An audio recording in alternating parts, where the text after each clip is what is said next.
स्वागत है आप सबका एक और नई वीडियो में। दोस्तों, आज का जो हमारा टॉपिक है वह गुप्त वंश के ऊपर होने वाला है। तो इस चैप्टर में टोटल 86 क्वेश्चन दिए गए हैं जो कि काफ़ी इंपॉर्टेंट है। तो अगर आप इसका पीडीएफ लेना चाहते हैं तो वीडियो के डिस्क्रिप्शन में व्हाट्सएप नंबर दिया गया है, आप वहाँ से कॉन्टैक्ट कर लें। तो चलिए शुरू करते हैं आज का पहला क्वेश्चन। फर्स्ट क्वेश्चन कहता है कि गुप्त वंश का संस्थापक कौन था। तो गुप्त वंश का संस्थापक था श्रीगुप्त। गुप्त किसके सामंत थे। तो गुप्त जो है कुषाणों के सामंत थे। गुप्त वंश के किस शासक ने सर्वप्रथम महाधिराज की उपाधि धारण की थी। तो चंद्रगुप्त प्रथम ने धारण की थी। नेक्स्ट क्वेश्चन कहता है कि सूची 1 को सूची 2 के साथ सुमिलित कीजिए।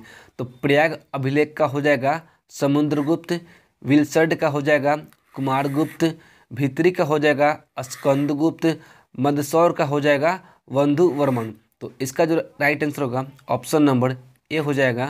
नेक्स्ट क्वेश्चन कहता है कि गुप्त शासन के दौरान निम्नलिखित में से ऐसा व्यक्ति कौन था जो एक महान खगोल वैज्ञानी और गणितज्ञ भी था। तो वह व्यक्ति था आर्यभट्ट। गुप्त शासक की दरबारी भाषा क्या थी। तो गुप्त शासक की दरबारी भाषा थी संस्कृत।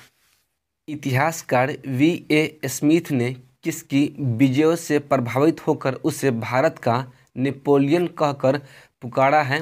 तो वह शासक है समुद्रगुप्त। देखिए दोस्तों, ये कितना इंपॉर्टेंट क्वेश्चन है, बहुत सारे एग्जामों में पूछा गया है। तो इस क्वेश्चन को आप नोट डाउन कर लीजिएगा। अगला क्वेश्चन कहता है कि गुप्त वंश का वह राजा कौन था जिसने हुनों को भारत पर आक्रमण करने से रोका था। तो वह राजा था स्कंदगुप्त। नेक्स्ट क्वेश्चन कहता है कि गुप्त राजवंश किस लिए प्रसिद्ध था। तो गुप्त राजवंश जो है कला एवं स्थापत्य के लिए प्रसिद्ध था। क्वेश्चन नंबर 10 कहता है कि अजंता कलाकृतियाँ किससे संबंधित हैं। तो इनका संबंध है गुप्त काल से।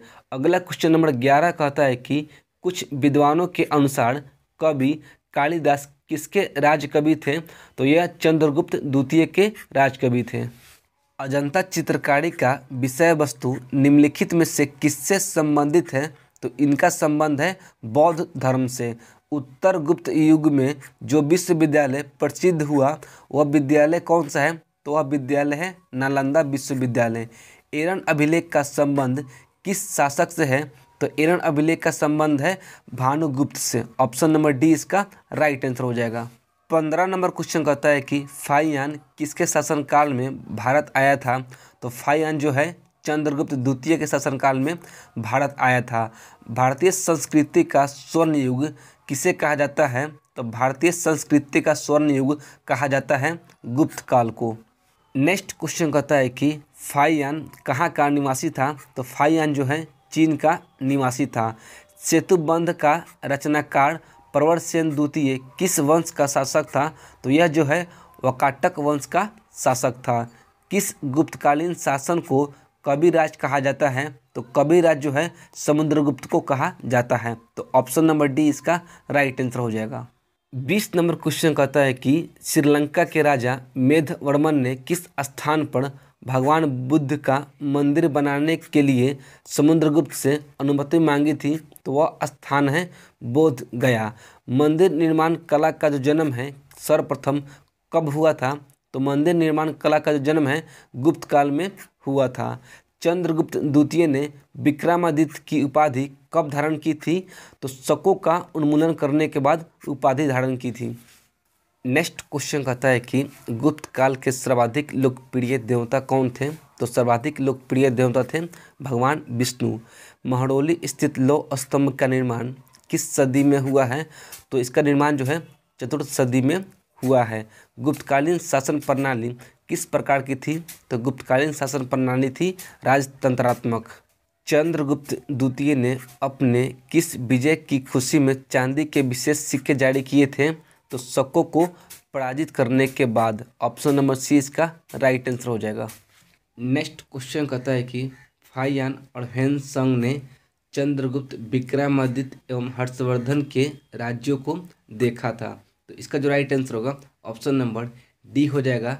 धर्मांतरित थे। तो चंद्रगुप्त विक्रमादित्य के राज दरबार के नवरत्नों में से एक जो कि प्रसिद्ध चिकित्सक थे। तो ऑप्शन नंबर बी इसका भी राइट आंसर हो जाएगा। नेक्स्ट क्वेश्चन कहता है कि फाहियान द्वारा रचित ग्रंथ को फुगो की में निम्न में से किसका विवरण नहीं मिलता है? तो बौद्ध राज्यों का विवरण नहीं मिलता है। गुप्त स्थापत्य कला का सर्वोत्कृष्ट मंदिर निम्न में से कौन सा है? तो देवगढ़ का 10 अवतार मंदिर। अजंता की गुफाओं में किन गुफाओं का निर्माण गुप्त काल में हुआ है? तो गुफा संख्या 16, 17 और 19 का जो निर्माण है गुप्त काल में हुआ है। 32 नंबर क्वेश्चन कहता है कि अमरकोश के लेखक अमर सिंह किस शासक के दरबार से जुड़े थे? तो इनका संबंध था चंद्रगुप्त द्वितीय के दरबार से। गुप्त संवत को प्रारंभ करने का श्रेय किसे दिया जाता है? तो चंद्रगुप्त प्रथम को दिया जाता है। चंद्रगुप्त प्रथम ने गुप्त संवत का प्रारंभ किस उपलक्ष्य में किया था? तो अपने राजरोहण के स्मारक के रूप में किया था। प्रयाग प्रशस्ति अभिलेख का लेखक हरिसेन किस शासक का दरबारी कवि था? तो समुद्रगुप्त का दरबारी कवि था हरिसेन। नेक्स्ट क्वेश्चन कहता है कि गुप्त काल को प्राचीन भारत का क्लासिक युग क्यों कहा जाता है? क्योंकि कला एवं साहित्य के क्षेत्र के अपने चरमोत्कर्षण पर पहुंचने के कारण। सारनाथ के धमेख स्तूप का निर्माण किस काल में हुआ था? तो इसका निर्माण जो है गुप्त काल में हुआ था। गुप्त काल की सोने की मुद्रा को क्या कहा जाता था? तो उसे कहते थे दिनार। कुमार संभव महाकाव्य किस कवि ने लिखा है? तो इसके लेखक है कालिदास। नालंदा विश्वविद्यालय की स्थापना का युग क्या है? तो नालंदा विश्वविद्यालय की जो स्थापना है गुप्त काल में की गई थी। नेक्स्ट क्वेश्चन कहता है कि गुप्त युग में भू राजस्व की दर क्या थी?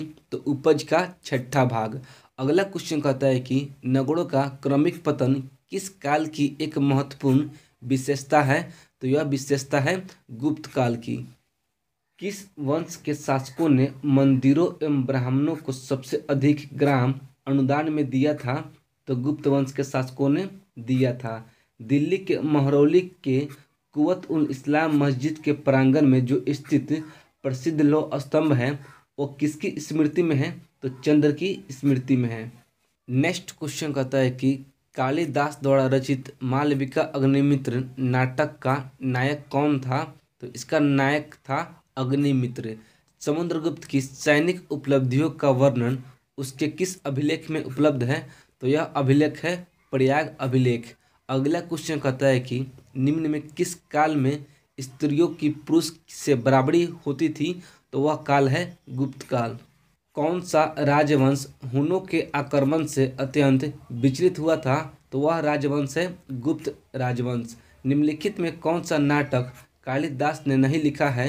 तो जानकी हरण जो है कालिदास ने नहीं लिखा है। अजंता गुफाओं के जैसी गुफाएं मध्य प्रदेश में कहाँ स्थित है? तो इसका जो राइट आंसर होगा ऑप्शन नंबर ए हो जाएगा।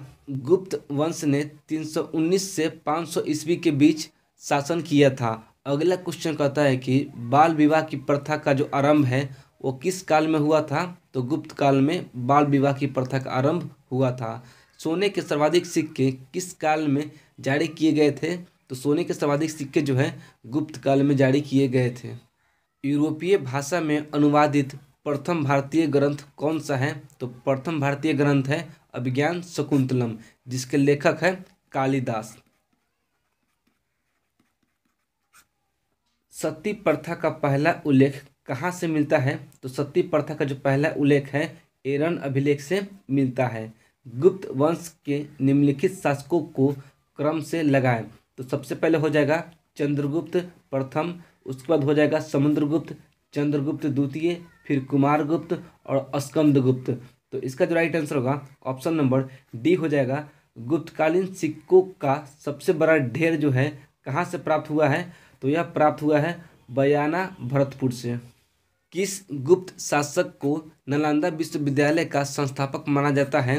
तो कुमारगुप्त प्रथम को माना जाता है। अगला क्वेश्चन कथन और कारण से संबंधित है। तो कथन एक कहता है कि प्राचीन भारत में सामंती व्यवस्था का अभ्युदय सैनिक अभियानों में देखा जा सकता है। कारण आर कहता है कि गुप्त काल में सामंती व्यवस्था का पर्याप्त विस्तार हुआ था। तो इसका जो राइट आंसर होगा ऑप्शन नंबर बी हो जाएगा। ए और आर दोनों सही है, किंतु आर ए की सही व्याख्या नहीं करता है। 60 नंबर क्वेश्चन कहता है कि गुप्त काल में उत्तर भारतीय व्यापार निम्नलिखित किस एक पतन से संचालित होता था? तो ताम्रलिपित पतन से संचालित होता था। गुप्त शासकों द्वारा जारी किए गए चांदी के सिक्के कहलाते थे। तो चांदी के सिक्के कहलाते थे रूपक और सोने के सिक्के कहलाते थे दिनार। तो इन दोनों को आप ध्यान रखिएगा। अगला क्वेश्चन कहता है कि चंद्रगुप्त द्वितीय के काल में विद्या, कला और साहित्य का महान केंद्र कौन था? तो महान केंद्र था उज्जैन। कालिदास की किस कृति की गिनती विश्व की 100 प्रसिद्ध साहित्यिक कृतियों में होती है? तो अभिज्ञान शकुंतलम की। नेक्स्ट क्वेश्चन कहता है कि सूची 1 को सूची 2 के साथ सुमिलित कीजिए। तो विशाख दत्त का हो जाएगा नाटक, वराहमिहिर का हो जाएगा खगोल विज्ञान, चरक का हो जाएगा चिकित्सा और ब्रह्मगुप्त का हो जाएगा गणित। तो इसका जो राइट आंसर होगा ऑप्शन नंबर सी हो जाएगा। 65 नंबर क्वेश्चन कहता है कि वर्तमान गणित में दशमलव प्रणाली आविष्कार का श्रेय निम्न में से किस युग को जाता है? तो गुप्त युग को जाता है। निम्न में से कौन सा गुप्त वंश के पतन का कारण नहीं था? तो ऑप्शन नंबर डी इसका राइट आंसर हो जाएगा। निम्नलिखित में किस गुप्त शासक ने अपने सिक्कों पर अपने आप को बीना बजाते हुए आकृति में अंकित करवाया है? तो वह शासक है समुद्रगुप्त। वह प्रथम भारतीय विद्वान कौन था जिसने गणित को एक पृथक विषय के रूप में स्थापित किया था? तो वह विद्वान था आर्यभट्ट।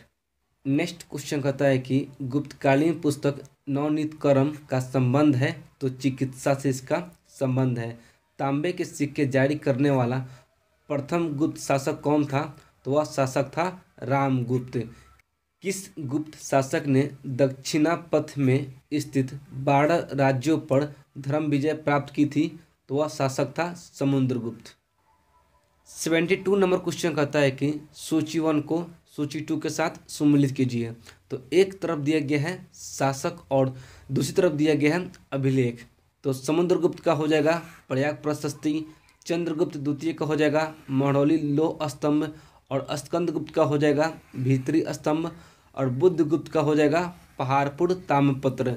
तो इसका जो राइट आंसर होगा ऑप्शन नंबर ए हो जाएगा। नेक्स्ट क्वेश्चन कहता है कि सूची 1 को सूची 2 के साथ सुमिलित कीजिए। तो एक तरफ दिया गया है मुद्रा के प्रकार और दूसरी तरफ दिया गया है शासक।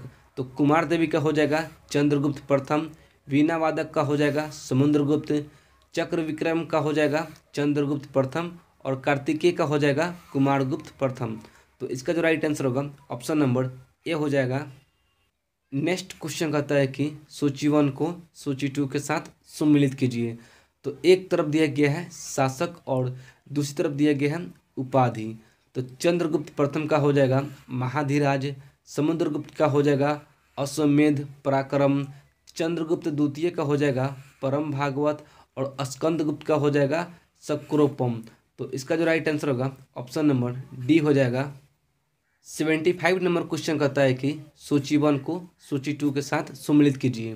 तो एक तरफ दिया गया है शासक और दूसरी तरफ दिया गया है पत्नी। तो चंद्रगुप्त प्रथम का हो जाएगा कुमार देवी, रामगुप्त का हो जाएगा ध्रुव देवी, समुद्रगुप्त का हो जाएगा दत्ता देवी और रुद्रसेन का हो जाएगा प्रभावती। तो इसका जो राइट आंसर होगा ऑप्शन नंबर ए हो जाएगा। मिहिर कुल का संबंध है? तो मिहिर कुल का संबंध है गुप्त काल से।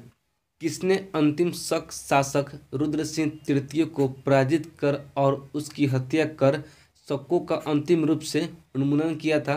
तो वह शासक था चंद्रगुप्त द्वितीय। नेक्स्ट क्वेश्चन कहता है कि सूची 1 को सूची 2 के साथ सुमिलित कीजिए। तो एक तरफ दिया गया है रचनाकार और दूसरी तरफ दिया गया है रचना। तो इसका जो राइट आंसर होगा ऑप्शन नंबर ए हो जाएगा।